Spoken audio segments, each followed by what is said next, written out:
कुरुंदवाड येथील श्री दत्त कनिष्ठ महाविद्यालयात संविधान दिन साजरा करण्यात आला। संविधानाचं पूजन महाविद्यालयाचे प्राचार्य आर.जे. पाटील यांच्या हस्ते करण्यात आलं। यावेळी संविधान उद्देशिकेचं वाचन करण्यात आलं। 26 नोव्हेंबर हा संविधान दिन म्हणून सर्व देशांमध्ये साजरा करण्यात येतो। याच अनुषंगाने 75व्या संविधान दिनानिमित्त श्री दत्त कनिष्ठ महाविद्यालयात संविधान अमृत महोत्सव साजरा करण्यात आला।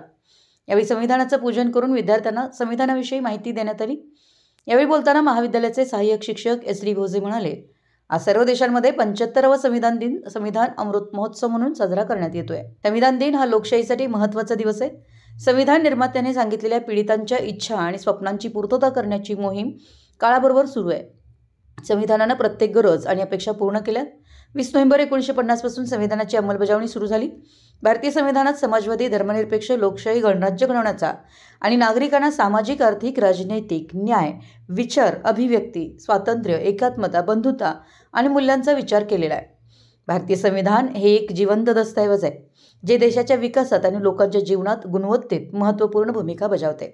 भारतीय संविधानात 75 वर्षे पूर्ण झाल्यानिमित्त 2024-25 या वर्षात अमृत महोत्सव म्हणून देशभरात साजरा करण्यात येतोय। यावेळी महाविद्यालयाचे प्राचार्य आर.जे. पाटील, सहाय्यक शिक्षक एस.डी. भोजे, सौ वाय.डी. पीरजादे यांच्यासह सर्व शिक्षक, शिक्षकेतर कर्मचारी उपस्थित होते। मराठी एस न्यूजसाठी कुरुंदवाडहून संदीप अडसूळ।